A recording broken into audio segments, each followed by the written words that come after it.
Hey, everybody. Welcome back to Word Balloon. This is John Suntress. It's been a weird month, and I don't think I've been putting out as many episodes as I normally do. I will right the ship in the days and weeks ahead. I promise. Great guests on the way. I've already got some great shows in the can that I cannot wait to share with you right here on Word Balloon. Thanks a lot for coming here. Word Balloon is available on Spotify along with iTunes and pretty much everywhere else where you find podcasts, so keep that in mind. If you have questions or comments about the show, you can reach me via email, john@wordballoon.com. Make sure you follow me on Twitter under @JohnWordBalloon or under the Word Balloon Network at my name, John Suntress, on Facebook. Thanks again for listening, as always, and thank you very much for your patience with the commercials. It's one of the ways that keeps Word Balloon in the green, and I thank you very much for not fast-forwarding them and enjoying these spots. There might be one more commercial before we get started, but as always, I appreciate you listening. Thanks a lot. Hey everybody, welcome back to Word Balloon, the comic book conversation show. John Suntress here. It's the review of Star Trek Picard Episode 2. I think I'm committed to doing the whole season as far as talking about the episodes and giving you my thoughts, hopefully sharing some of the Word Balloon audience's thoughts as well. I hope you will do me a favor and certainly contribute with your thoughts, either on my Facebook page or on Twitter, or even if you want to email me, john@wordballoon.com. But it's me and Franco from All Yeah Comics and the All Yeah Podcast talking about the new episode today. Obviously, there's going to be spoilers, so you might want to hold off and not listen to this until you have a chance to watch the episode. And we're talking about the first episode as well, and references to older episodes and things that they're noting in these shows to kind of fill in the points of history in between Next Generation's final movie, Star Trek Nemesis, and what we now know in Star Trek Picard. So I hope you'll enjoy it. Today it's all brought to you by the League of Word Balloon listeners. Thank you, League, for your support via Patreon, patreon.com/wordballoon.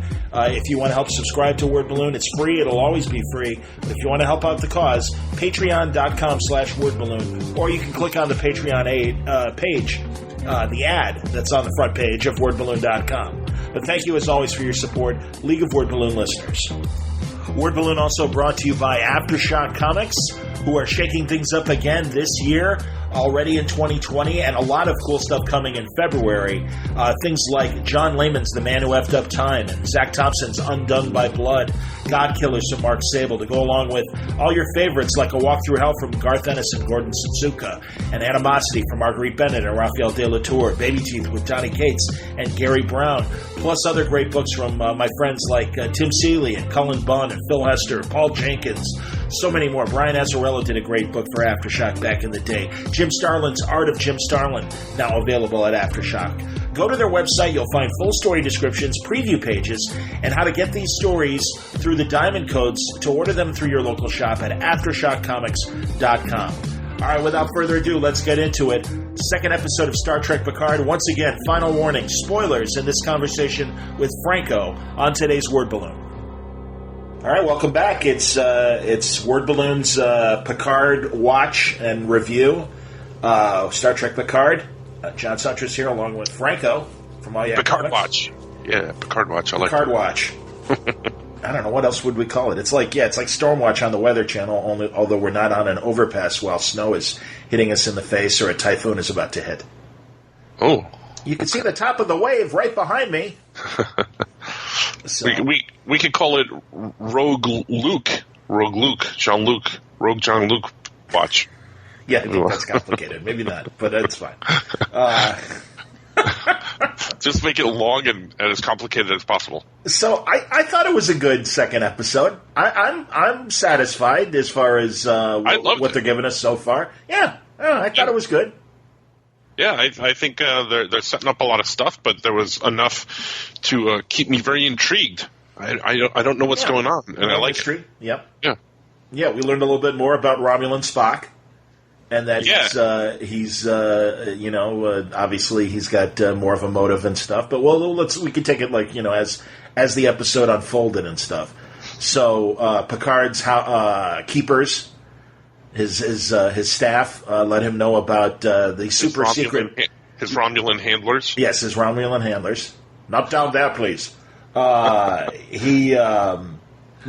told him about the super secret clandestine group that even the Tal Shiar is like, oh, that's nothing. How about the blah blah? I can't even remember the name of it. Not that I was just going to say I'm horrible at alien language, so I can't. The only alien language I know is Qapla', and that doesn't relate to anything we're doing here. Well, it ironically ended with the word Vash, and I'm sure has no connection to Picard's old squeeze that was the con woman archaeologist and stuff that maybe it's her that did all this. Ooh. Well, I just heard the word Vash. I'm like, wait a minute, right. Vash. Hey. Mm-hmm. But I slightly rolled my eyes at, okay, it can't just be the Tal Shiar. It's got to be the super secret Tal Shiar. And I'm like, all right, whatever. I mean, that's fine. It just seemed ridiculous. And also, especially as things unfold, and goes to, he goes to Starfleet to kind of let him know, hey, there's some shit going down. Well, I didn't mind the super secret, but I liked how one of his Romulan handlers described it as like all Romulan stuff is secret, and they don't like anything. They don't like anything. Technology just has to do with numbers, and they don't like anything, and everything is secret. Yeah, that was interesting. And also, we did leave out the preface before the credits, where we did see the synths take over Mars as well. Right. And that was interesting, and also the way that the synths were treated by that specific crew of workers and everything, and that there were a lot of people that kind of, treat them like you're talking to Siri or whatever. You're not really not giving them the time of day. How did you know that I yell at my Alexa like that? Oh, I do all the time. Absolutely. My wife says that I'm very mean to Alexa, and that someday she's going to come back and get me. And then I saw this episode, and I'm like, maybe she's right. Maybe one day they'll revolt. Do you remember? Did you ever watch the Animatrix? All the animated shorts that they made. I don't know if I watched all of them. Did you see the two-parter where it did kind of explain how the machines, finally got sick of being treated like dirt and rose up and rebelled and everything and took over the world? Vaguely. It was good. It was very disturbing. I felt hints of that in. Obviously just what unfolded. I mean, we really, other than seeing one synth's eyes go crazy and then start, doing whatever Cody was doing, right? We really didn't see them Well, I know, and beat the hell out of a couple people. I know why it happened though, because the Emperor said execute Order 66, and that's why they all went crazy. Nice. No. Hilarious. That's fun. But I'm wondering if it has something to do with the Borg or something to do with the Romulans. Right. Right. Well, and also we don't know. Again, we don't know Maddox's intentions technically yet. If he is, was trying to do a good thing, or did they revolt against him? Did he cause it?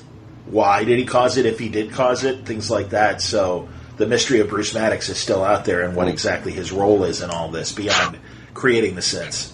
One of my favorite parts of the episode where Jean-Luc goes to Starfleet and he has the meeting with the Admiral, the Admiral, and lays out his plan. And I need you to recommission me for one thing, and give me a ship and a small crew.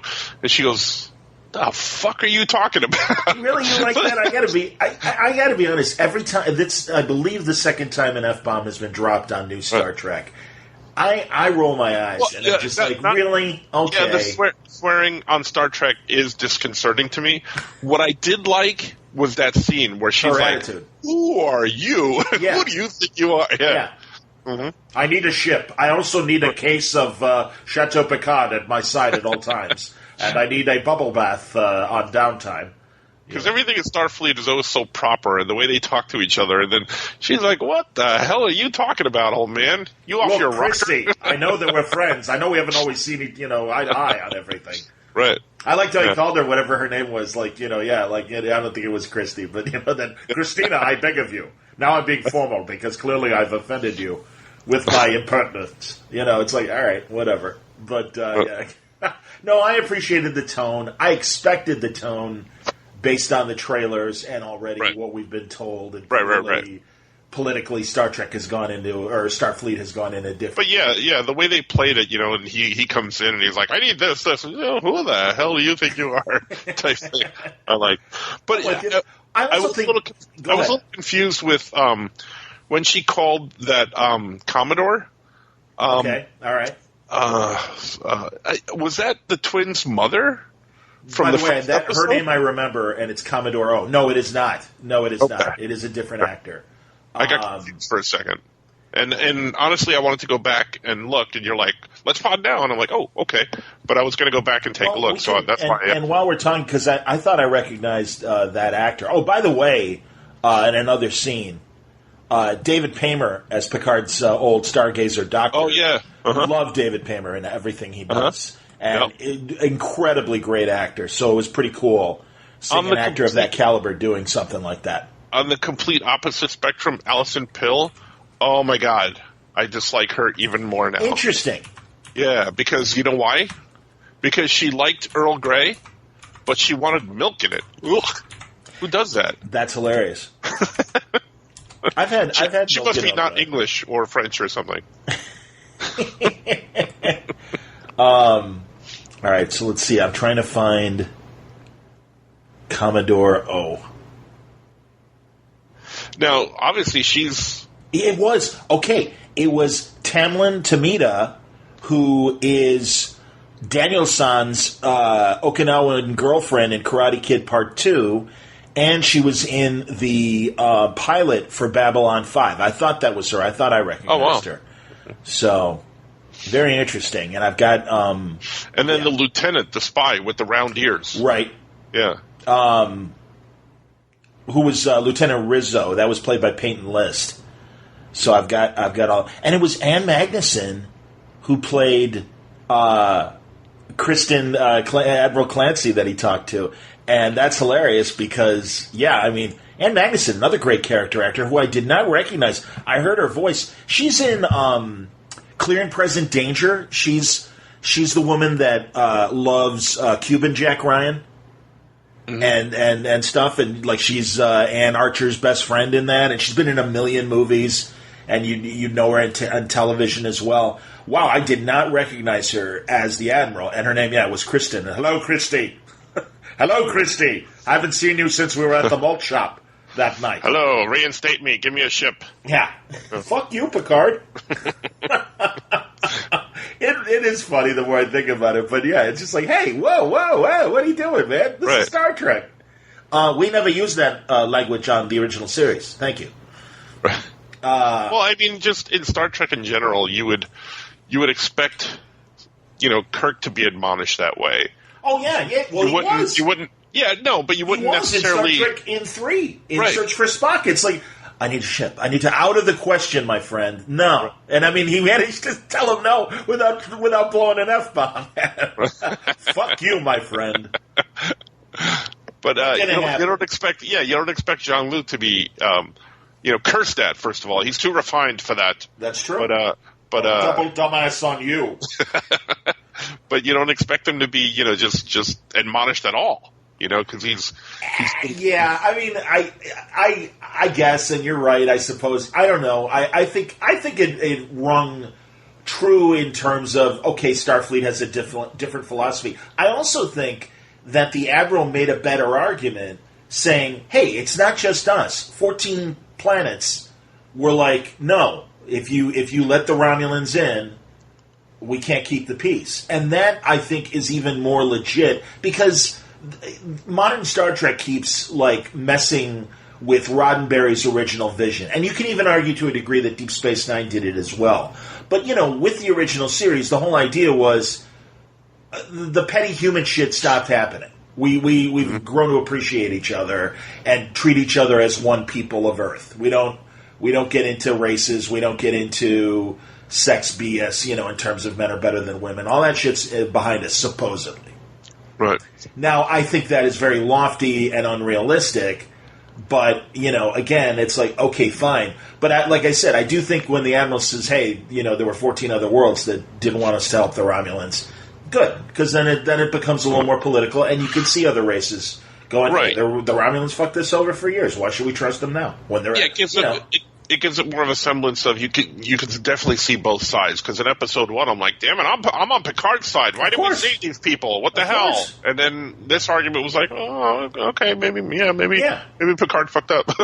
Well, and it was or just, again, right. There's not one right answer, and you see both sides. Well, and it reminded me too of Star Trek VI: Undiscovered Country, when Kirk is like, "What? We're gonna save the Klingon Empire when they're on their knees? Let them die." Right. And it's like, again, they've been a pain in the ass. It's before we got to know the Klingons better and stuff. And also, the dogs of war. Yes. Yeah. Thank you, General Chang. Christopher Plummer. They shouldn't have blown him up. He was awesome. He was. He even, I don't know if you knew this, I got the software game that Interplay put out back in the 90s. It was called Starfleet Academy. And then right after it was so successful, they did Klingon Academy.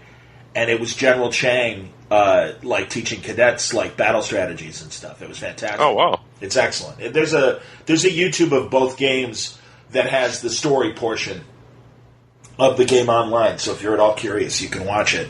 And the Starfleet one's great, and it's Kirk, Sulu, Chekhov, all teaching scenarios and stuff. And it starts with a great speech by Admiral Kirk to the cadets and everything. You're all here for a reason. Risk is our business. Don't forget all that kind of classic kind of Kirk speech. But anyway, back to Picard. Picard episode 2. I'm okay with Agnes, Alison Pill's character.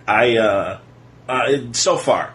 I mean, that's fine. She's kind of necessary from an exposition standpoint to explain what she knows about, Maddox. She's the only connection we have to understanding what Maddox was up to and everything.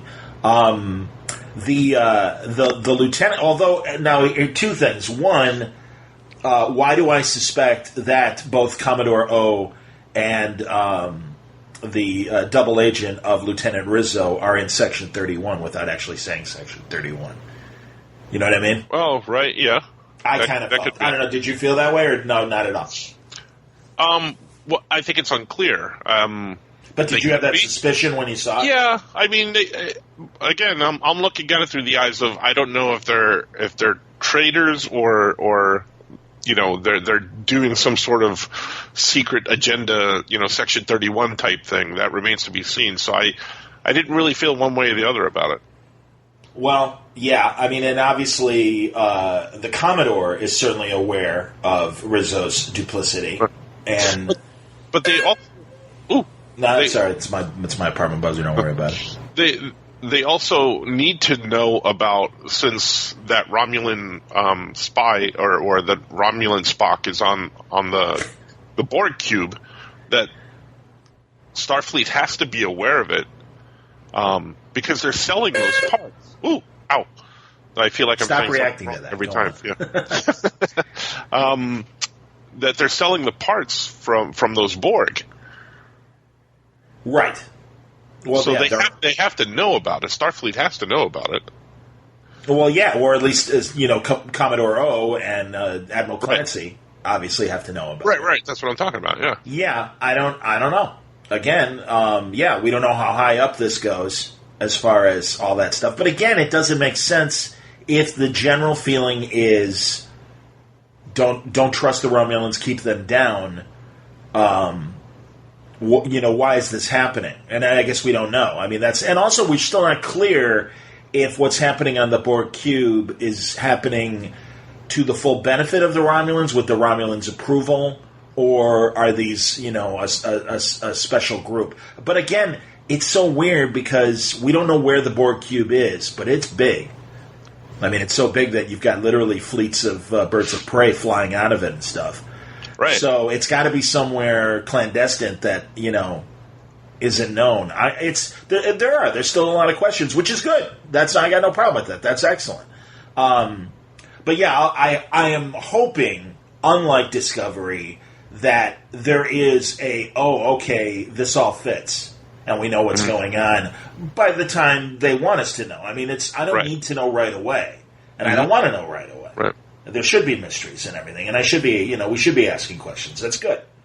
But, yeah, the setup for everything is, I love that, it's revealed that the Romulans are in charge of the Borg cube. I love that there was that one scene before they're going into the dangerous sections of the cube where that Romulan guy, I don't even know his name, but I call him the Romulan Spock. Yeah, well, we'll call him, I like us calling him Romulan Spock. So I'll find him in the cast list, but yeah. Where he likens the whole thing to a graveyard.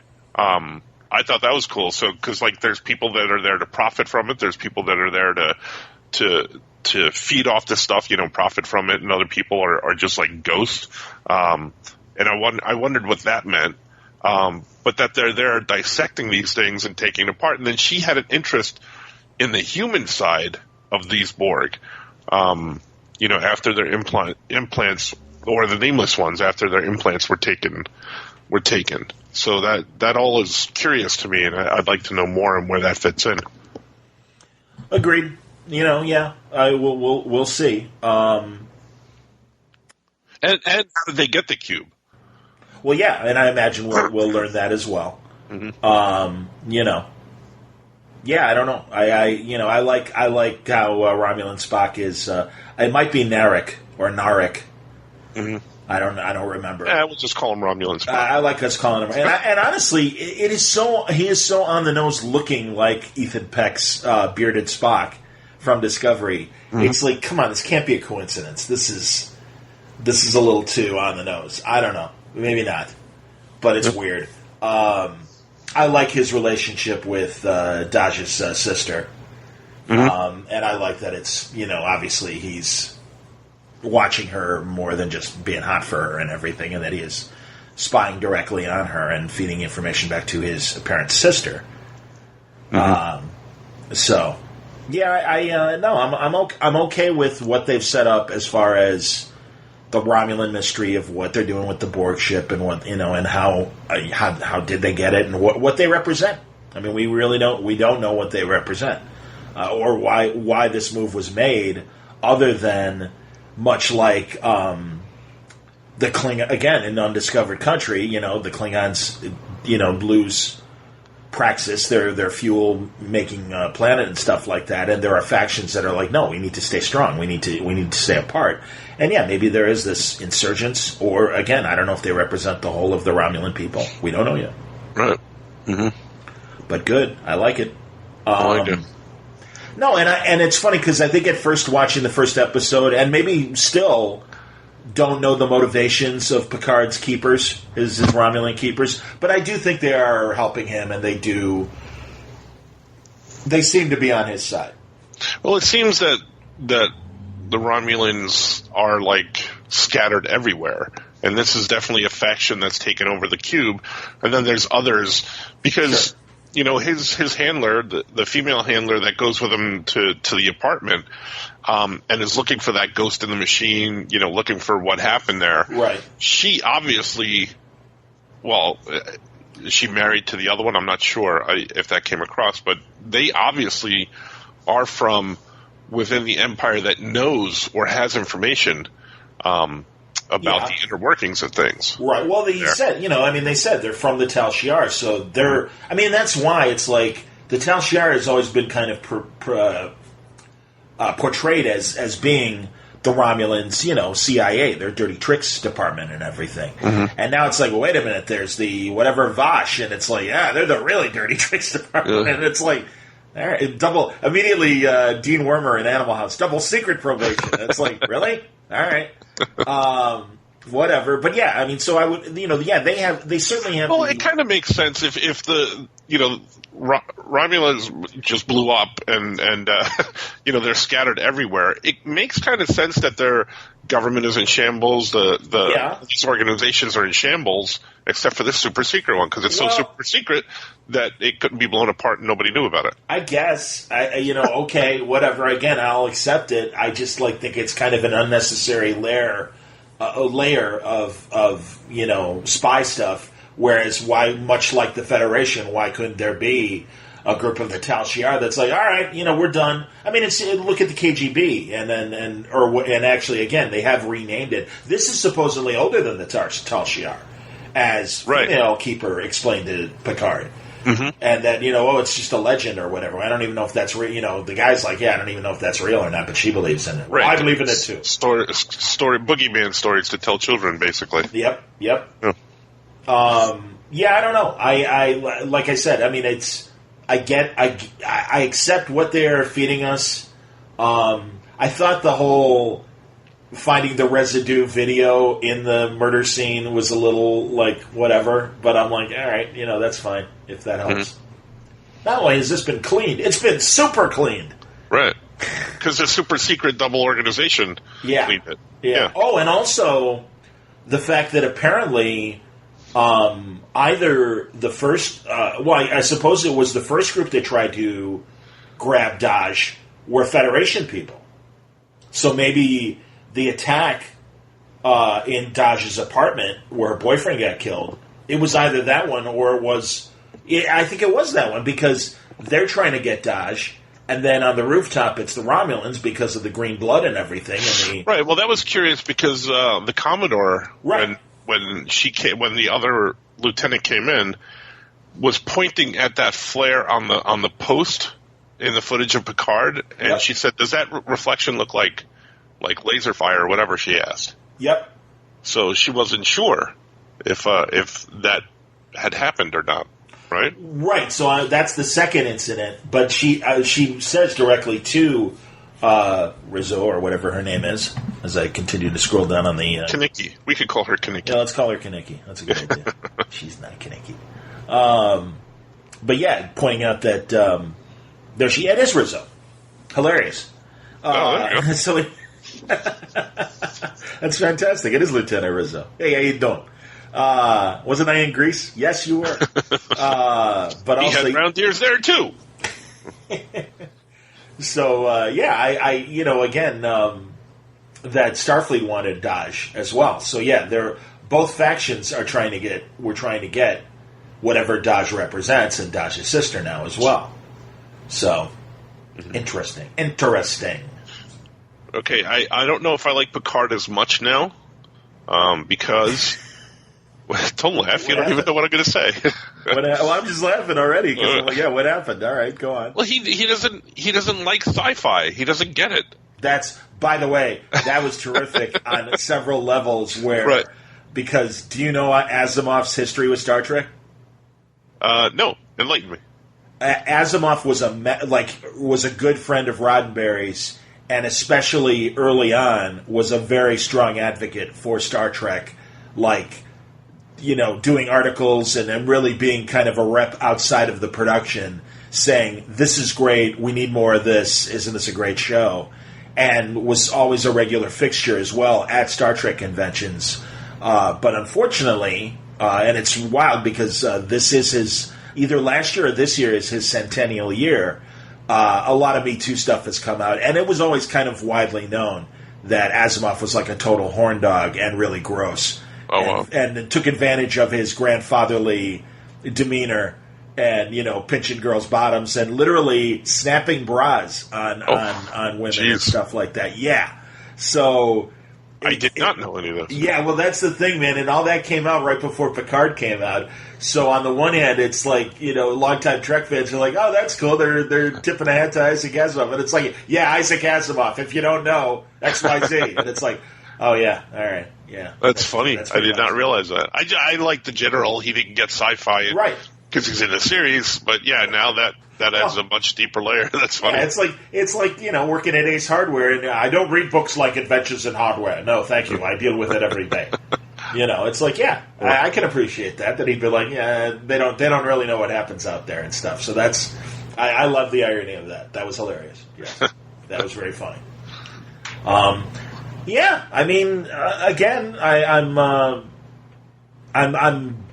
interested once things get rolling when we start seeing more cast members. But speaking of more cast members, who is this woman at the very end that Picard goes to see? Oh yeah, well obviously, and from the trailer of next week, she's part of that crew. That's Michelle Hurd, the actor, and she plays Raffi Mussaker, unless it's pronounced a different way. But yeah, so we'll certainly know her story. It looks like right away in episode 3 because their conversation continues. Right. So she's going to blow him off until she saw the bottle of Chateau Picard. All right, fine. Well, no, the super secret Romulans got to her. Yeah. That's what I think it was the booze. Personally, I think it was. Well, she asked about the booze second, so I think the booze is a secondary thing. I think she's a boozer second and a Picard fan the first. I think. I like her hair. I like that color of her hair. I think she's a lovely actress. I'll be interested. It's cool. So yeah, we're getting our first crewmate. I think Agnes obviously goes with her too. I like calling her Agnes. Agnes. And stressing the syllables of Agnes. Agnes. So yeah, I think Agnes and Raffi are going to be part of the crew, and we'll see who else. And of course, right away, Raffi says, "I know the guy who can pilot the ship for you." So we'll have 3 crew members at least by episode 3. I'm expecting episode 3 ending with Engage, that he'll have a ship and everything by then. Oh yeah. So that's just, but not necessarily a full crew because they have to go get the rest of the crew. Yeah, we'll see. That's the kind of thing, certainly in a movie, that can take as little as 5 minutes, depending on the montage or whatever. I was going to say that. There needs to be a montage, but here we're going to draw it out for a whole episode. Yeah, we'll see. And again, we still have to introduce these characters, so I get it. It's cool. I want to know what happens now.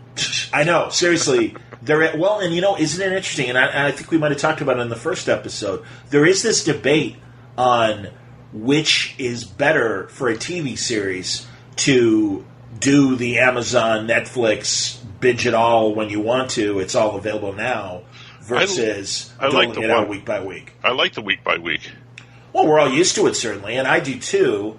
Although I would have watched the next episode in both last week and this week had I had the opportunity. I certainly would watch more than one episode had I had the opportunity to do it. I don't know if I'd watch the whole thing in 2 days or one day. I would as well, but I think it gets to the point where, especially in today's day and age, like I'll go to sleep because I have to get up at 5 in the morning. Right. And by the time I get up, there's spoilers for episodes 1 through 7, online. Yeah. And I didn't mean to look at them. They just happened to scroll by, and I'm like, oh, I just saw what happened, type thing. I hear you. Well, that's a little frustrating. We're slightly contributing to that too, recording and putting these out as we do. But someone clicking on this and looking on it is going to know. Okay, there's going to be spoilers there. We're not going to give anything away in the title. Yeah, that's true. In my post, randomly on social media, going, I can't believe this happened. I think 1 a week gives me the time to, go through my day and avoid social media, especially for the first episode. Everybody was posting everything online for the first episode of Picard.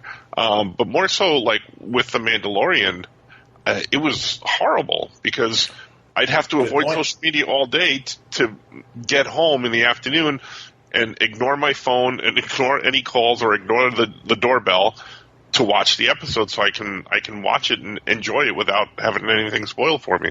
By the way, I'm glad you mentioned Mandalorian because so many times Star Trek and Star Wars get compared to each other, and I really think, especially the tone of Picard versus what we got with The Mandalorian, I can appreciate them both, and they're so different animals. And it's like, no, that's good. I'm really, really glad that again. I think the writing has improved. We'll see how things unfold. But at least right now, I'm buying what they're selling us, and I like it. And I mean, Mandalorian, I loved from the moment I saw it, so that was no problem. Well, I like everything Star Wars, and I like Star Trek, but there's the people that don't know. I like this better. Right. It was you. I think it was you that said, and it's true. One is more fantasy and magician type stuff, and the other one is more, straight sci-fi. Yeah, pseudoscience. Real science and pseudoscience. Yes. Mm-hmm. Yep. So I think they can both have a place in the world, and I enjoy them both. Oh no, I completely agree. Although you could argue, and I think it's true that J.J. Abrams, when he took over the franchise in 2009 with that movie, he was trying to make a much more dumber action, straight up action flick, and not as worried. I mean, the pseudoscience was ridiculous. That whole red matter thing and everything. Right. It's like, whatever, I guess. You know. So yeah, and I think Discovery also leaned into bombastic action versus. Wait, does this make sense? Or like, right. Are the Klingons really acting like Klingons? What's going on here? Right. They don't even look like Klingons. Every time we see them, they look different. Started. It's true. Jesus. I don't know. They have ridges on their head. They don't have it. They don't like to talk about it. Now they look completely different. And they had stupid uniforms that like limited their motion. And it's like, these are warriors. How the hell are they supposed to fight in those things? Well, I liken that to like the Michael Keaton Batman suit. You know, they can't hurt their head. Yeah. Jesus. Woof. What else? I'm trying to think of any other observations. Picard is dying. We left that out. Oh, yes, exactly. David Paymer. Yes, and we don't know. Yeah, I mean, they never say the words aromatic syndrome. But yeah, whatever, as David Paymer said, whatever you're doing out there, I hope it kills you before this disease does. Right. So that's interesting. So my prediction is that by the end of the series, 3 or 4 seasons, whatever they happen to do, Picard will die. I've heard that as well, and I've heard that theory, and that the ship will be called Picard in his honor, and so then that will move forward. Thankfully, the fact that, and maybe they will still do it with him no longer part of it. I mean, he's 82. Right. Or whatever he is. I mean, I'm confused. Like, I know his character is supposed to be in his 90s. Here, we'll look up Patrick Stewart's age while we're talking. But here's my prediction: is that he will pass away by the end of the series, or like you said, they'll continue without him. But then William Shatner will want to take over the role. He's 79. He'll be 80 in July 13th. Well, 2 things. Thank God. I mean, the fact that he asked Whoopi Goldberg to show up in season 2 tells me, hopefully, and as he said, he said earlier while it was in production that it was going to, hopefully, ideally, it'll be 3 seasons. Mm-hmm. So I do think the clock is running. I do think they want, to. And again, 79 isn't like 88 or 89, like Shatner, right, who is going to be 90, I believe, this year. Wow. He's like 88 or 89. I still maintain he will take over after Picard dies. Also, Gene Hackman, as we're recording this, just turned 90, right? Yep. Yeah. So, I mean, I do, and I think Patrick Stewart is an incredibly fit 79-year-old man. Yeah. He looks great, and I mean, he clearly takes care of himself and everything. Well, he almost got blown up last episode. He's fine. Come on. Yeah. But I mean, I don't know. I'm sure you're right. And I do hope that it doesn't happen until season 3 or season 2. I don't want this season to end. I really think that would be a huge mistake if he dies at the end of this first season. And it's like, and now follow these people and continue to work in his honor. It's like, yeah, we don't care. Yeah, I don't think they would do. I think the story needs to progress because there's a lot that they're setting up, and I don't know. Well, that's the other thing. They won't be able to quantify everything by the end of 8 episodes. Well, I don't know because I mean, again, they described it as it's supposedly now looking at IMDb, and it's also curious. Patrick Stewart is listed for 11 episodes, and is the first season 8 it looks episodes? It looks like 11 episodes. Oh wow! Okay. Yeah. James Duff only wrote 1 episode, but everybody else the writers that get credit are Kristen Beyer, who is one of the main. She seems to have inherited now the show running thing from Michael Chabon, but then Akiva Goldsman and Alex Kurtzman and Nick Zayas, excuse me. They all get credit for writing 10 episodes. Isn't Akiva Goldsman involved with the DC Titan show as well? Yep. Or is Michael Chabon also involved with that? No, I don't think Chabon's involved with the Titan show, no. Yeah. But Akiva Goldsman, and also wrote, like, I want to say Batman and Robin or whatever. I mean, he's written a lot of right. misfires of previous nerd movies and stuff, and it's kind of got like a mixed bag of, on the one hand, he wrote this, but on the other hand, he wrote that. Here, I'm even looking him up right now. Yeah, like he wrote A Beautiful Mind, but he also wrote Batman and Robin. Right. And he was a producer on Fringe, and he wrote Cinderella Man. A Beautiful Mind was a great Batman episode. I like that. That's one of my favorites, absolutely. He was on Hancock, I remember that. He was on The Losers. He unfortunately was also on Jonah Hex. He also okay. Well, that wasn't his fault. Mr. and Mrs. Smith. He did the Starsky and Hutch reboot. Okay. He did Deep Blue Sea. He did Lost in Space. Those were both his fault. All of those were his fault. No, again, that's fine. Nobody can bat 1,000. Right. But yeah, I mean, he's made as many clunkers, and certainly Batman and Robin. It's like, ooh, yeah, not good. Nice to meet you. Yeah, I doubt he ever wrote that line. I think that's McBain. I don't actually think Arnold said that as Mr. Freeze, but I believe McBain.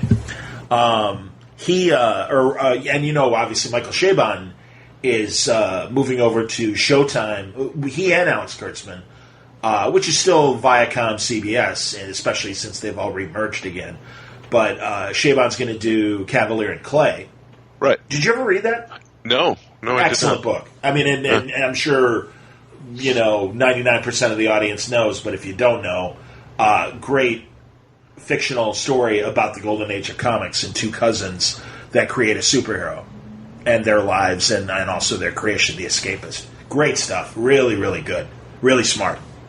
So yeah, I'm excited to see Cavalier and Clay on Showtime, and that it's as much as I'd like consistency and for him to stay on Picard potentially. Although again, Michael Chabon wrote those two short treks that really pissed me off. The Tribble one and number one and Spock stuck in the turbo shaft. Up here shaft. But anyway, we'll see. Again, they did say from the start Picard was a different animal than Discovery, and I guess we're seeing that. And that's okay. And I like that, yeah. I like that the episodes are mostly Earthbound with the scenes on the Romulan cube. But I'm sure they're going to get there because of course. Yeah. And like I said, I'm betting, especially given how the premiere had 3 episodes, I'm betting it ends with, like I said, him saying engage and them going off to deep space, and that'll be the end of episode 3. That's just a guess on my part, but I kind of believe that it's getting the crew together and sending him out into space. So we'll see. But yeah, I really, that's all my observations. I keep saying that because my buddy Rob Burnett. But yeah, that's as far as I can go as far this episode and balancing the two and what we've experienced so far. Yeah, I think that's all I have, and I like the episode. I'm excited for the next one, and I want more. Give me more. Yeah, I guess we'll reconvene next week. If anyone has observations that they want to send to us, you can do it to john@wordballoon.com. I'm happy to read them here and see what you think. I can look real fast and see what we had on Facebook for reactions to our first episode back in the day. Oh, I didn't even know we had reactions to the first one. I don't know if we did either. I mean, I think it was all basic. Enjoying the episode and everything. Here, let me see what I got here as I scroll down. I do hope someone listened. Yeah, all right, so here we go. Here's some comments. Eric Braun, glad it was good. I'm looking forward to some old school Romulan shenanigans. Rory Donald just finished this second, and I thought it was all good, sir. Mark Lafarrier, it's nice to hear you happy about this one. It's nice when mom and dad separate, but they say nice things about each other again. Lenny Cooper rewatched Nemesis last night as a warm-up to watching Picard. It was great seeing the old gang again, even in a subpar movie, and I'm totally looking forward to the show. Yeah, it's interesting what happened to Shinzon. I wonder if they're going to say or Right, and then, a better explanation exactly of what happened to the Romulan government, right? Which seemed to be more sympathetic, and again they came to the Federation for help with the supernova and everything happening.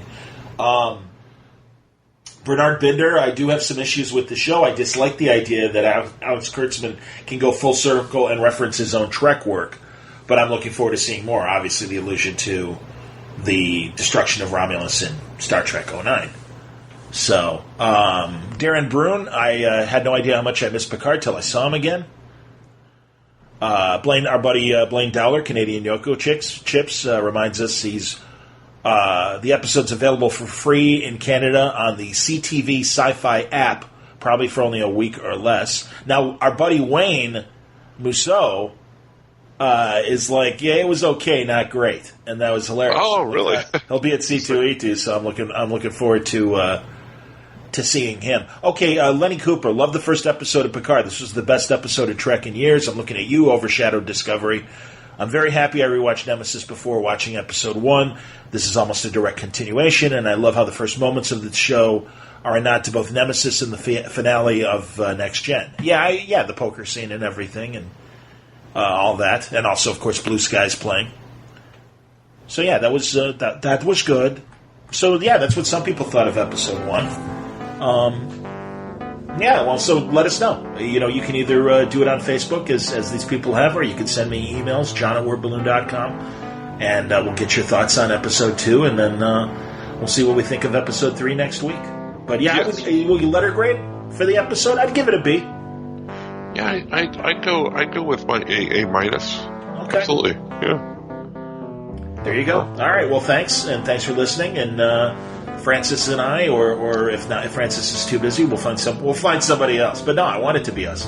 Easily replaceable, I am. Yeah, exactly. that goes without saying.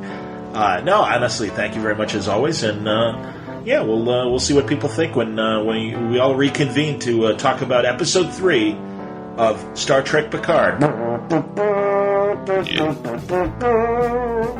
I'm glad you did the song, because I can't do it.